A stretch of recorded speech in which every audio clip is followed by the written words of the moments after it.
Assalamualaikum warahmatullahi wabarakatuh.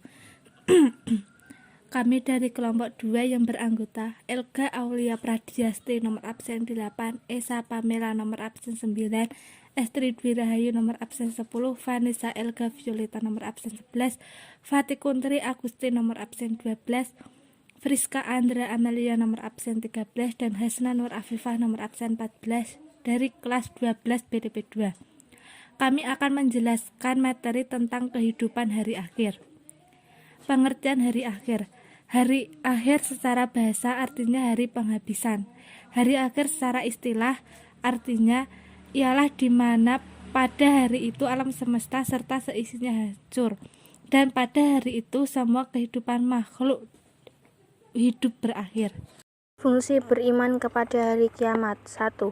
Sebagai pemeliharaan diri manusia harus selektif dalam berbuat, bertindak, dan beramal.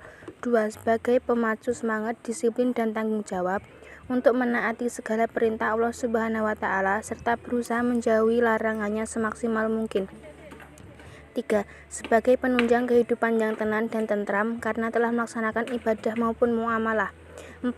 Sebagai penyadar bagi manusia yang lupa diri dan tenggelam dalam kesenangan atau kepuasan tersebut bersifat nisbi, karena yang hakiki adalah menyelaraskan hidup duniawi dengan kehidupan ukhrawi. 5. Sebagai perwujudan akhlakul karimah dan menghilangkan sifat buruk yang ada pada manusia, diantaranya yaitu egoisme, takabur, sombong, serakah, pemalas, dan kikir, serta berusaha memupuk kesadaran sosial sesuai dengan ajaran Islam. Macam-macam hari kiamat.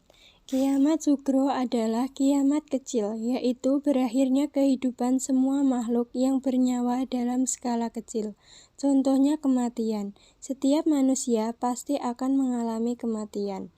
Kiamat sugro adalah peristiwa yang amat besar karena pada saat itu dengan kodrat dan irodatnya, alam semesta beserta isinya akan hancur binasa. Kiamat adalah rahasia Allah Subhanahu wa Ta'ala dan akan datang dengan kehendaknya. Dalil hari kiamat. Quran Surat Az-Zumar ayat 68. Bismillahirrahmanirrahim. Wa nufiha fis suri fa sahiqa man fis samawati wa man fil ardi illa ma syaa Allah. Tsumma nufiha fihi ukhra fa idahum qiyamun yanzurun. Artinya, dan sangkakala pun ditiup, maka matilah semua makhluk yang di langit dan di bumi kecuali mereka yang dikehendaki Allah. Kemudian ditiup sekali lagi sangkakala itu, maka seketika itu mereka bangun dari kuburnya menunggu keputusan Allah. Selanjutnya, Quran Surat Al-Qariyah ayat 1-5. Al-Qariyah, Mal-Qariyah, wa ma adraka mal-Qariyah, yauma yakunun nasu kal farashil mabsus, wa takunul jibalu kal aihnil manfus. Artinya, ayat 1, hari kiamat. Ayat 2, apakah hari kiamat itu? Ayat ketiga, tahukah kamu apakah hari kiamat itu? Ayat keempat, pada hari itu manusia adalah seperti anai-anai yang berterbangan. Ayat kelima, dan gunung-gunung adalah seperti bulu yang dihambur-hamburkan. Selanjutnya, Quran Surat Al-Zalzalah ayat 1-8. Idza zulzilatil ardu zilzalaha wa akhrajatil ardu athqalaha wa qalal insanu ma laha yauma idin tuhaddisu ahbaraha bi anna rabbaka awhalaha yauma idin yasdurun nasu astatan liyuraw a'malahum faman ya'mal mithqala dzarratin khairan yarah wa may ya'mal mithqala dzarratin syarran yarah. Artinya, apabila bumi diguncangkan dengan guncangannya yang dahsyat dan manusia bertanya, apa yang terjadi pada bumi ini? Pada hari itu bumi menyampaikan beritanya, karena sesungguhnya Tuhanmu telah memerintahkan yang sedemikian itu padanya. Pada hari itu manusia keluar dari kuburnya dalam keadaan berkelompok-kelompok untuk diperlihatkan kepada mereka balasan semua perbuatannya. Maka barang siapa yang menjalankan kebaikan seberat zarah, niscaya dia akan melihat balasannya, dan barang siapa mengerjakan kejahatan seberat zarah, niscaya dia akan melihat balasannya. Selanjutnya, Quran Surat Al-Ahzab ayat 36. Yas'alunaka nasu anis sa'ah. Qul innama ilmuha indallah wa ma yundiruka la'alla sa'ata takunu qariba. Artinya, manusia bertanya kepadamu Muhammad tentang hari kiamat. Katakanlah, ilmu tentang hari kiamat itu hanya di sisi Allah.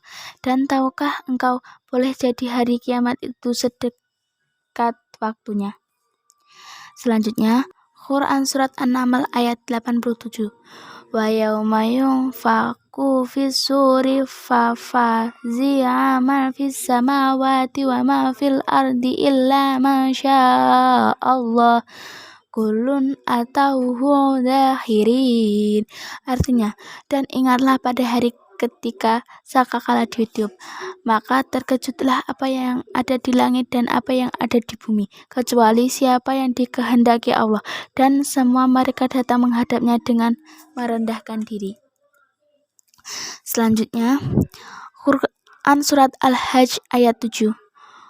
Wa anna sa'ata atiyatul la raiba fiha wa anna allaha yab'atsu man fil kubur. Artinya, dan sungguh hari kiamat itu pasti datang, tidak hanya keraguan padanya, dan sungguh Allah akan membangkitkan siapapun yang di dalam kubur. Tanda-tanda hari kiamat. 1. Ketika seorang budak perempuan melahirkan anak majikannya. 2. Ketika para pengembala unta-unta hitam mulai bersaing dengan yang lainnya di atas konstruksi gedung-gedung yang tinggi. 3. Lenyapnya ilmu pengetahuan dan meluasnya kebodohan. 4. Meluasnya perilaku minum berbagai jenis minuman keras. 5. Masa atau waktu terasa amat pendek. 6. Munculnya Dajjal. 7. Terbitnya matahari dari arah barat. Peristiwa di hari kiamat beserta dalilnya. Yaumul Ba'ats, hari dibangkitkannya manusia dari alam kubur atau alam barzah. Seluruh manusia yang telah meninggal dunia dibangkitkan Allah guna mempertanggungjawabkan amal perbuatannya. Sesuai dengan Quran Surat Al-Hajj ayat 7, yang artinya, dan sesungguhnya hari kiamat itu pastilah datang, tak ada keraguan padanya, dan bahwasanya Allah membangkitkan semua orang di dalam kubur. 2. Yaumul Mahsyar, setelah dibangkitkan dari alam kubur, manusia dihimpun di satu tempat bernama Padang Mahsyar atau Padang Ma'ufuf, yang artinya tempat berhenti sementara. Pada hari itu seluruh manusia dikumpulkan sebelum diadili. Manusia saat itu mengalami kepayahan karena matahari didekatkan hingga manusia dibanjiri oleh keringatnya sendiri. Namun Allah memberikan pertolongan kepada 7 golongan yang dinaunginya. Sesuai dengan Quran Surat Al-Kahf ayat 47 yang artinya, dan ingatlah akan hari yang ketika itu kami perjalankan gunung-gunung dan kamu akan dapat melihat bumi itu datar, dan kami kumpulkan seluruh manusia, dan tidak kami tinggalkan seorang pun dari mereka. Yaumul Hisab, hari perhitungan amal baik dan buruk manusia saat hidup di dunia. Semua bibir terkunci rapat, hanya anggota tubuh yang bersaksi.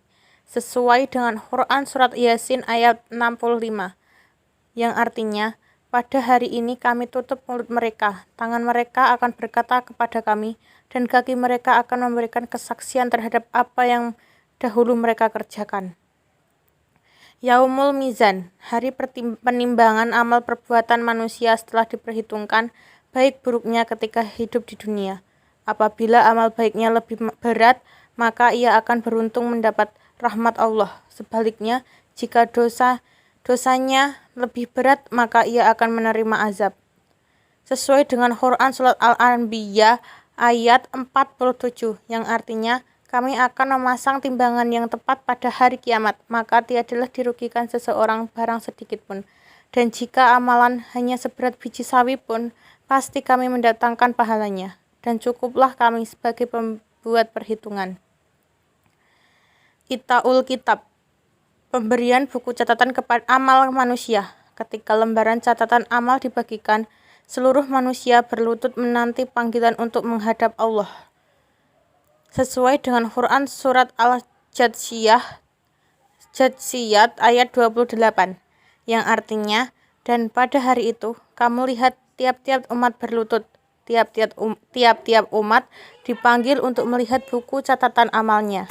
Pada hari itu kamu diberi balasan terhadap apa yang telah kamu kerjakan. Al-Haud atau telaga. Di padang masyar, setiap nabi memiliki telaga untuk memberikan minum umatnya. Adapun kaum mukmin akan mendatangi telaga Nabi Muhammad bernama Al-Kautsar yang telah dijanjikan Allah. Orang yang tertolak dari telaga itu adalah kaum murtad dan munafik. Pendapat adalah ahli maksiat dan pelaku dosa besar. Allah menjelaskan keistimewaan telaga Al-Kautsar dalam Al-Quran Quran surat Al-Kautsar ayat 1-3. Jembatan Sirat. Jembatan membentang di atas neraka. Permukaan titiannya sangat tipis dan tajam, lebih tipis dari rambut. Seperti dalam Quran surat Maryam ayat 72. Kemudian kami akan menyelamatkan orang-orang yang bertakwa dan membiarkan orang-orang yang zalim di dalam neraka dalam keadaan berlutut. Syafaat Nabi Muhammad. Ketika manusia menjalani perhisaban oleh Allah, ada seorang hamba Allah yang diberikan kekhususan untuk memberikan syafaat atau pertolongan kepada manusia. Beliau adalah Nabi Muhammad SAW. Syafaat yang dimaksud ialah memohon kepada Allah untuk kebaikan para manusia di akhirat. Syafaat ini termasuk dalam golongan doa yang mustajab. Di antaranya ada syafaat uzmah, dan ini khusus bagi junjungan Nabi besar Muhammad sendiri. Syafaat uzma yang beliau lakukan itu agar manusia dapat beristirahat dari kesengsaraan dan kesulitan yang diderita di padang mahsyar. Allah mengabulkan permohonan beliau. Orang yang diberi syafaat tentulah orang yang diridhoi atau tidak disukai Allah. Atau disukai Allah. Semoga kita termasuk di dalamnya. Surga dan neraka. Tempat terakhir pembalasan bagi umat manusia. Surga menjadi balasan dan tempat tinggal bagi orang-orang yang beriman, yang ketika di dunia mengisi hidupnya dengan amal soleh. Mereka adalah kaum solihin yang diridhoi Allah.